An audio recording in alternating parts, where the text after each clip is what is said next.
Welcome to Orthodontic Smiles, the podcast designed for all dentists and their staffs that practice orthodontics.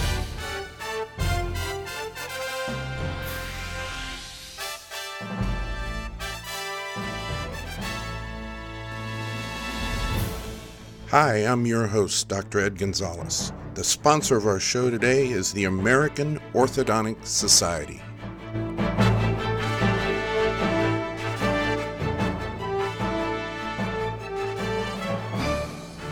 This is episode 5 of Orthodontic Smiles.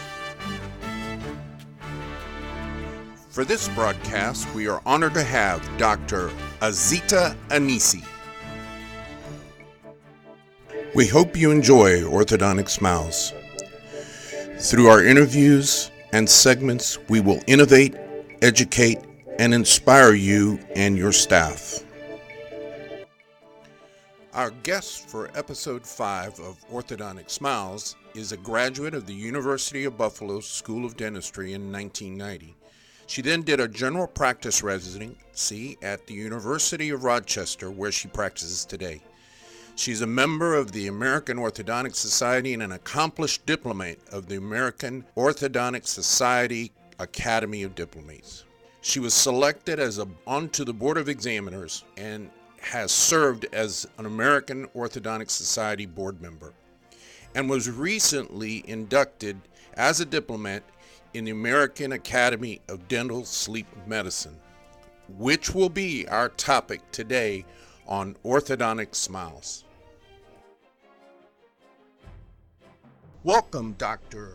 Azita Anissi, to Orthodontic Smiles.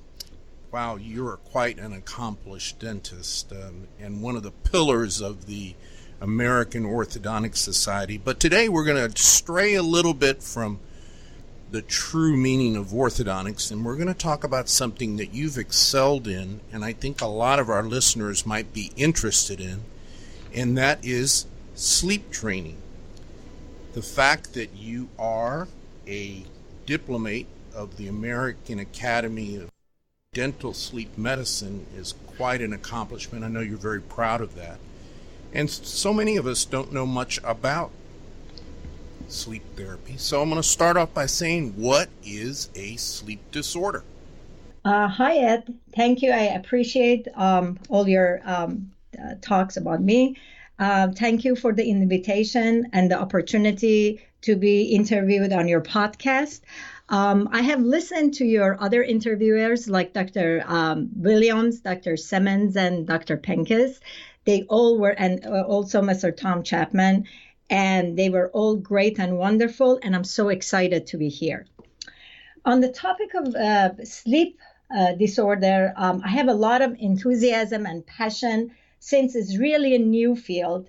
And I would like to get into exploring it with you guys and tell you how I feel about it. You asked me about the sleep disorders. So what is a sleep disorder? And why is there so many problems in this area?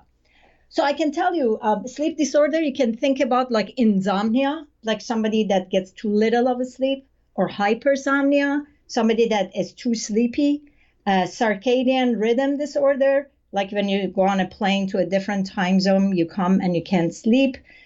You can think about parasomnias, nightmares, sleepwalking, bedwetting.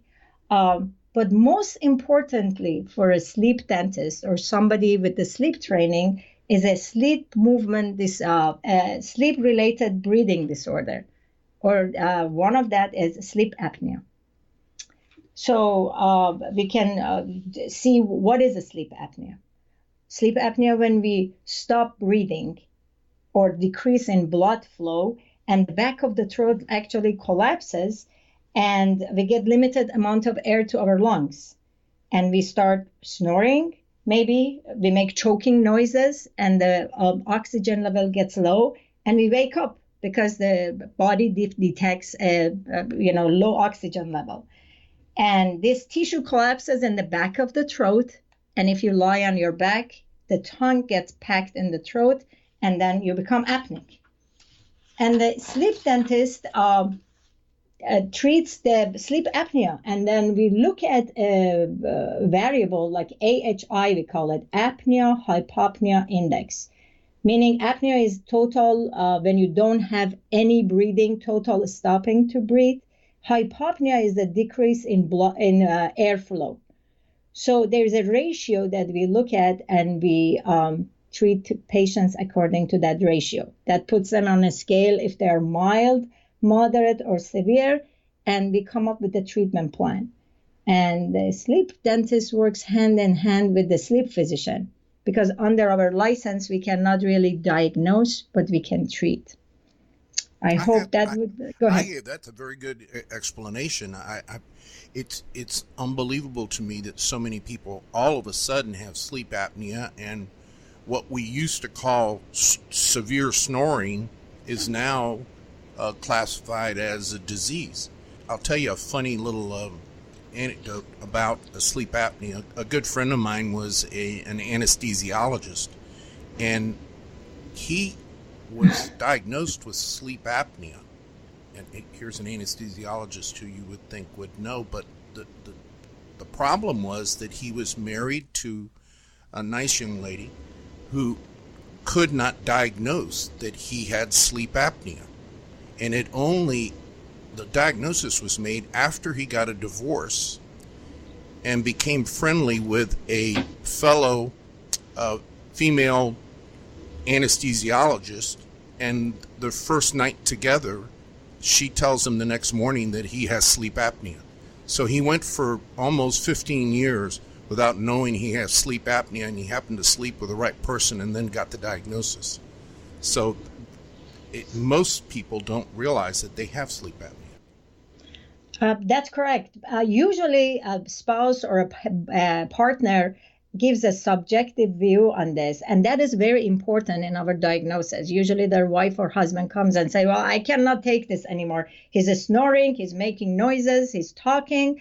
I mean, that has a value. When I interview a patient in my practice to see if they have any symptoms or signs, we usually ask the spouse or their partner, their value, their explanation has a value in our treatment plan.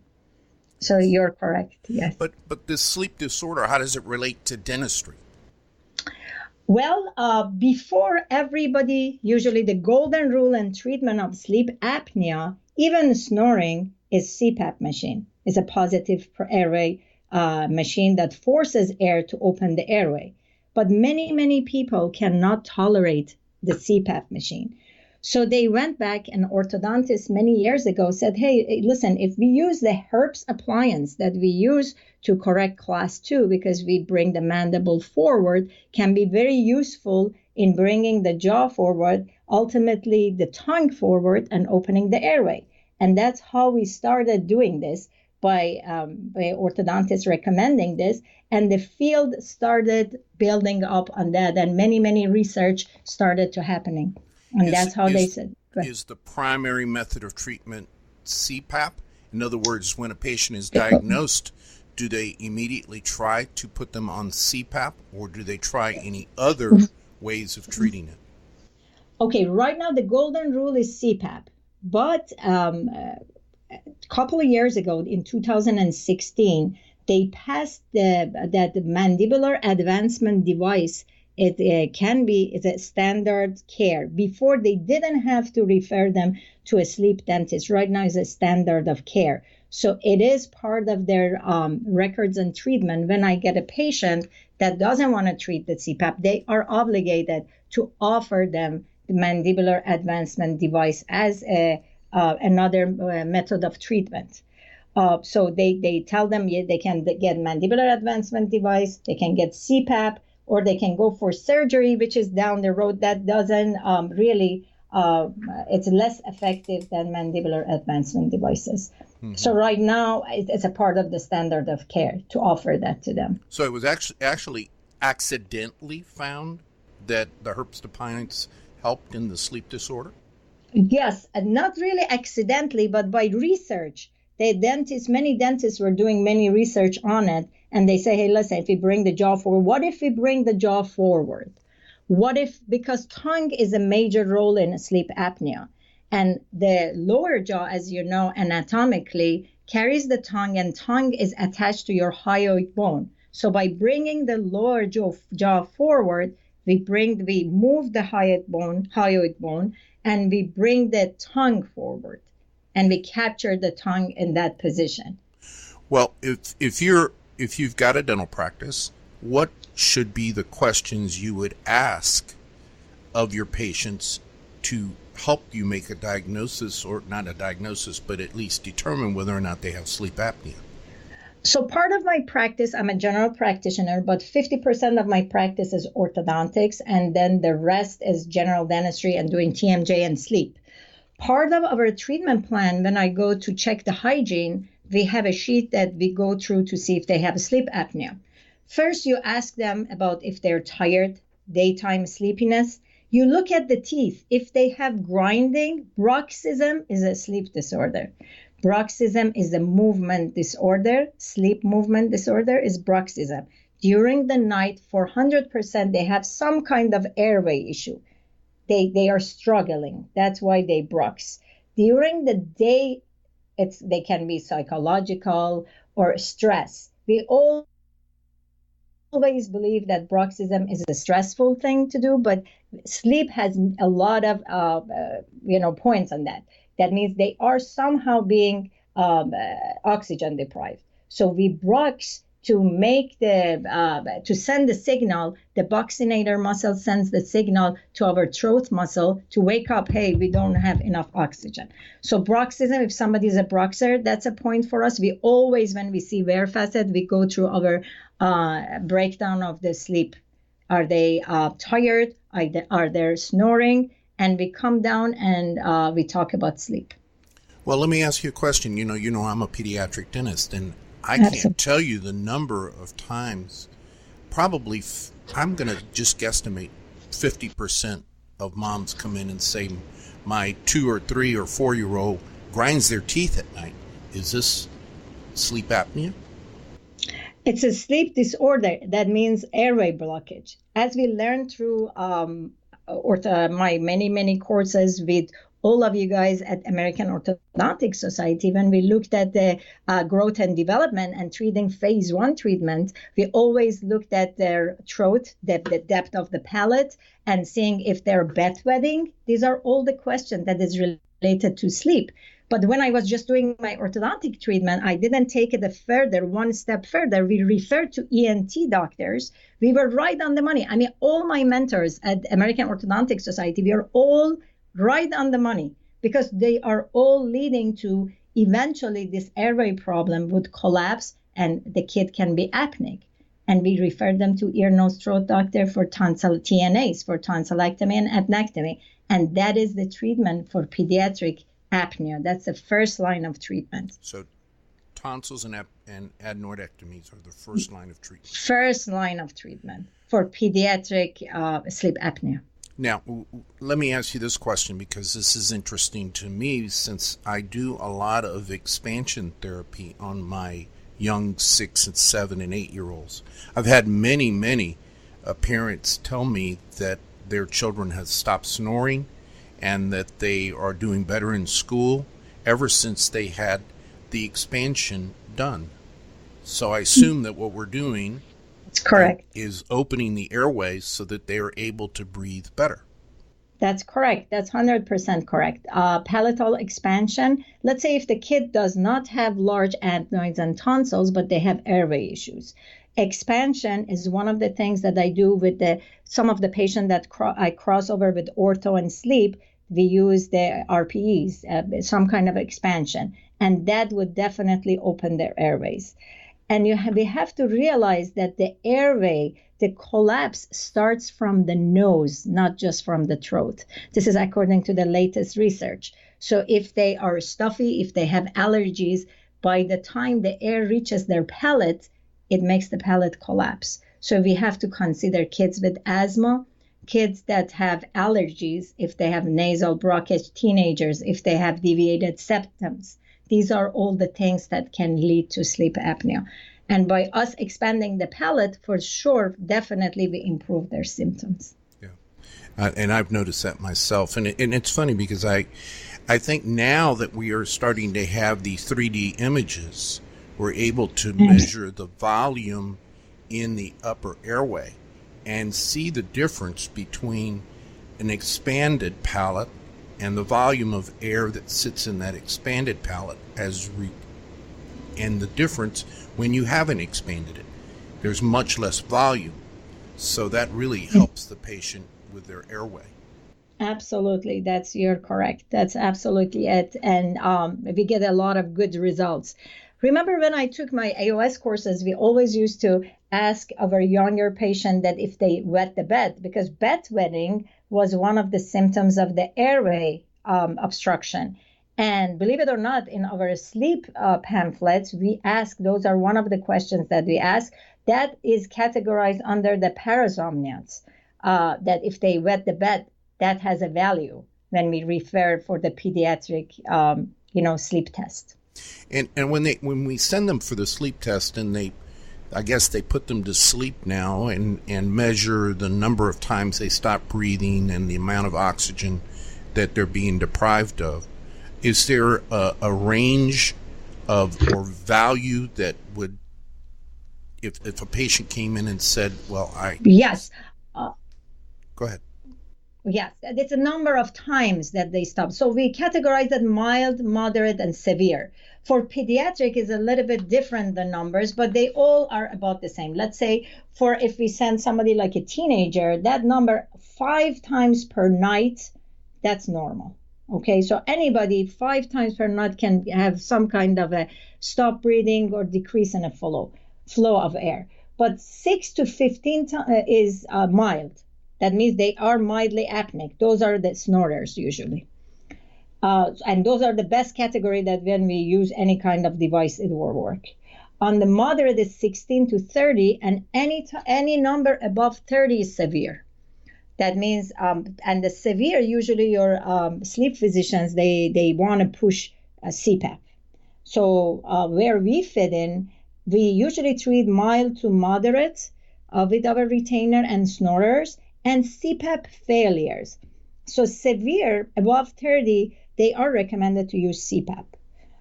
Even in children, we use some CPAP in that. If the tonsillectomy, adnectomy doesn't work, or if they don't have large tonsils or adenoids, they go on a CPAP. But I really don't like CPAP for pediatric because it affects their growth.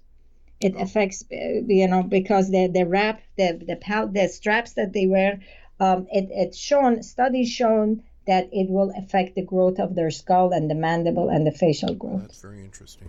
What is the difference between, and I have no idea myself, but what is the difference between a CPAP and a BiPAP? It's the amount of air that goes. BiPAP gives it the less air. It's like less of an air than CPAP, which is a continuous positive pressure. Is it like an on-demand? Yes, as you need it, yes.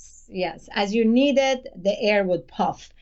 A lot of people don't like the fact that the air is blowing, especially the severe patients. They always complain about the amount of air that is going into their nose, and sometimes they get it in their stomach. So they have to, adjust that pressure. Usually they start them at the lower pressure, but if somebody's severe, they need that.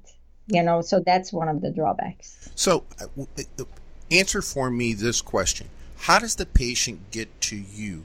The physician has to refer them, or you basically evaluate the patient and you determine? In other words, when you determine that there might be a problem, do you immediately send them to the physician? Okay, so the protocol is this. If they are my patient, let's say I go to the hygiene room and I say, okay, this patient definitely, by looking at it, I know from the experience doing enough, they might be apneic, but I don't know what range. So I have many sleep physicians in my area that I work with. And the key is that it's a very long waiting period to get them to them. So we go and we manage to send them for a sleep test. Once they get this. Are you sending them for a sleep test, or are they? Yes. No, I can send them. We will send them for a sleep test. We have a report with them saying, this patient has a daytime sleepiness. Their brow boxing, they complain, they're tired all the time. I see the anatomy of this and that. I need Dr. So-and-so, the sleep physician, to do they do a consult and the sleep test. We can refer. Another way is they refer to me. They're not my patient. They know that I do sleep therapy, and then we get the patient referred by the sleep physician or their primary care doctor to our office. Okay.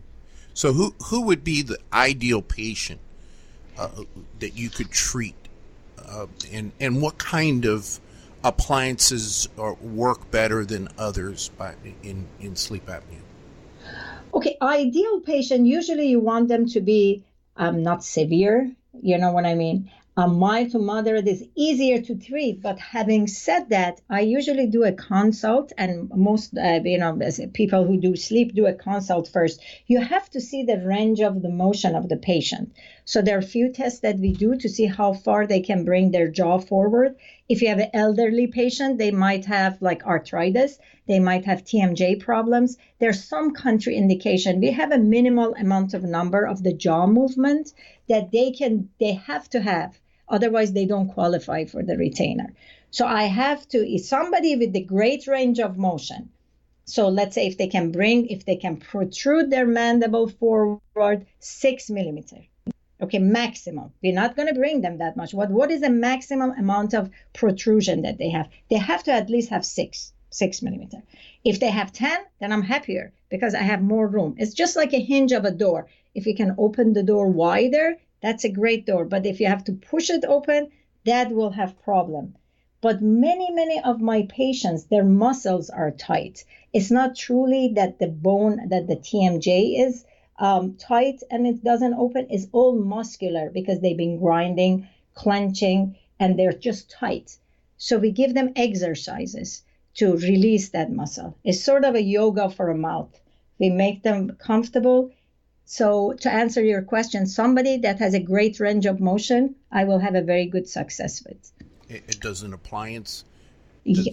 Do all the appliances work, or do some of them work better than others? Usually when I get the bruxer, if there is any evidence of bruxism, I always use Herbst appliance because that works the best for bruxers. Then we have dorsal appliance. That means it's a separate top and bottom.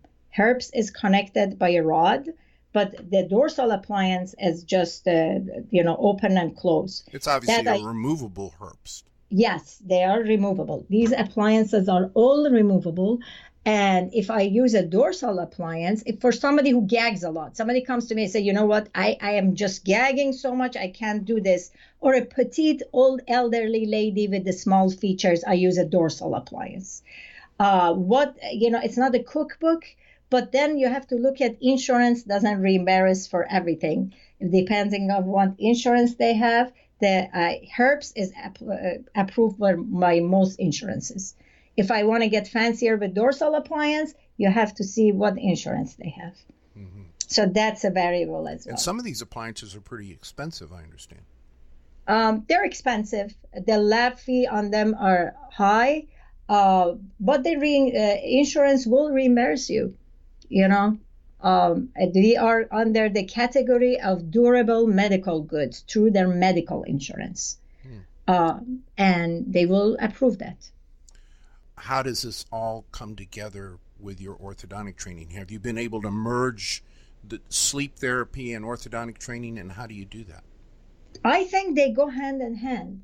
When I started my orthodontic treatments with American Orthodontic Society and I did my tier advancement and became a diplomate, I was so enthusiastic of making the smiles. I knew all the pieces of this puzzle. I thought I knew at that time, and then incorporated my TMJ training and ortho. But when I went to sleep, I'm making a full circle right now. I have all the information. I can make their teeth looking better. I can open their airway.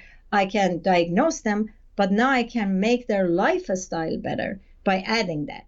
Many of my sleep patients, I have to do orthodontic treatment on them because their mandible is so far back. They have such a retronatic mandible that I cannot even make the Herbst appliance, and they are CPAP failures. So we do a little bit of orthodontic treatment. I have a lot of crossover before I can even do their sleep appliance. You mean expansion therapy? Is that what you mean by orthodontic treatment? If it is a child or adolescent, yes, expansion therapy. If it's an adult, I have a 60-year-olds into braces. Let's say if they have a severe lower crowding, just a lower crowding, their mandible is good, but they have lower anterior or upper anterior crowding, the herps is not going to sit there. So it's going to, because one of the big thing that we have to think about when we are using this retainer is their bite will change 100%. And the way that we make these appliances, how good or how bad, and if they're crowded, they will get more crowded, and they basically go to class 3 bites eventually over the years. So if somebody is severely crowded, to make a herps appliance to work is very difficult, or make a dorsal appliance. So I offer them a simple orthodontic therapy, maybe just level and aligning the teeth, or a simple expansion on the top, so I can make that herps appliance work better. So there's definitely a crossover there. You just said something that sparked my interest. You said that over the years, advancing the mandible like that will turn them into a class 3? Yes, eventually. And we have them sign a consent on that. So the teeth, this appliance is going to dump the anterior teeth forward on the lower, and it on the top, on the maxilla, is going to push the anterior teeth lingually. So you're going into the class 3 bite. It causes a posterior crossbite. It causes spacing between your teeth. And these are all proven eventually. Throughout my experience, I always tell them, number one thing is that they have to have good periodontal care. If they're not my patient, I highly recommend their dentist doing a perio evaluation, because we are using the teeth as anchorage. Second is, if they already have an edge-to-edge bite, or if they have an open bite, they have to realize that it will progressively get worse, 100%. So I am doing a little thing in my practice that I give them an Essex appliance to begin with, to preserve what they have from the beginning. And they wear that on top of their AM aligner, because we make them something in the morning that they have to put on to go back to zero. So there's a lot of orthodontics involved. So the daytime appliance, if their teeth have moved anteriorly during the night, the daytime appliance brings it back to its original position? Yes, the jig, we make a jig. You have to realize that this is just a bite. The tip of the teeth are in there. They're not really a retainer. We just have them bite into this mold that we make, and we make a retainer out of it. So we sort of bringing them to ground zero in the morning. Imagine if you have somebody hold your hand and pull you forward completely till morning. When you want to bend your elbow hurts. That joint is your TMJ joint.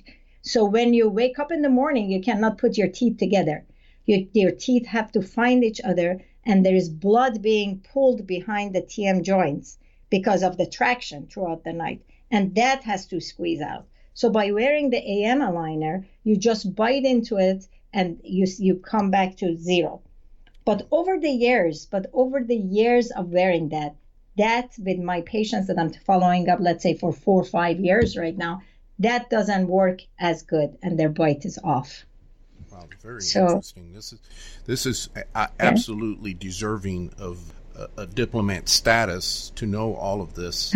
I'm very impressed. Thank you. I think our listeners for Orthodontic Smiles are going to be very interested in what you've had to say today.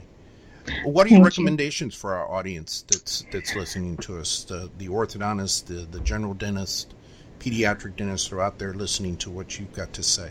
What's your recommendations for them to learn? I really think that doing a sleep evaluation should be part of every general dentist protocol.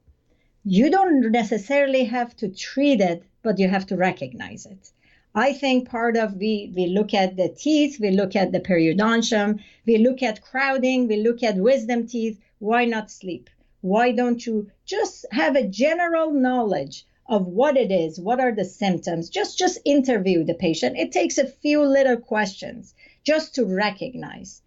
And then especially for our ortho audience, that is something that is very close to home. I mean, everything related with teeth and crowding and bite and occlusion, they should maybe be more into it. But general dentists, definitely, if they don't want to treat it, they should recognize and refer them at least to be treated, by a sleep physician. And if they don't want to do it, there are many sleep dentists that can take over. That would be my recommendation. If one of our listeners wanted to become a sleep therapist, how would he go about doing that? You have to join American Association of Dental Sleep Medicine, and then through them you take courses. They offer many courses, introductory, all over the country. Beside this, but this is a legit organization, American Academy of Dental Sleep Medicine. You can take courses through them. There are many other online courses they can take. And if they want to do the tier advancement, American Board of Dental Sleep Medicine has a protocol of how they can do their tier advancement. There is a credit hours, just like our American Orthodontic Society, that we have tier advancement, and we take credit hours, and then we take our test, our fellowship, and then we present cases. This is the same thing. You take the credit hours, you take a written test, you have to do a little couple of days, maybe a week of residency at the hospital. You have to know about CPAP machine. You have to be able to read the sleep test and know how the CPAP generally works. And then they recommend you to take the clinical. How long did it take you to become a diplomate? About 4 years, because to get the credit hours, and then somebody has to recommend you as a sleep physician. You need 2 or 3 recommendations to be able to sit for the written test. Written test is 4-hour test. You take that, and it's not just dental sleep medicine, it's sleep medicine, medical. It's a lot of anatomy, things that we sort of are not really in touch at this time in our practices. You have to go back to anatomy and physiology. You can do it. I mean, it's involved, but you have to read many articles. They require you to read 250 articles, part of that test. And then once you pass that, they give you 1 year to pass your clinical, which you have to present at least 10 to 15 patient written cases, just like what we do at AOS, detailed cases. And they have a protocol of what happened, how they have to be 5 written cases and 10 spreadsheet cases. And then they approve you. Well, I think that this has been extremely informative. I'm really in awe of what you have learned as a diplomate in sleep medicine. So I want to thank you so much for being on Orthodontic Smiles. And I just ask our audience, if you have any questions of Dr.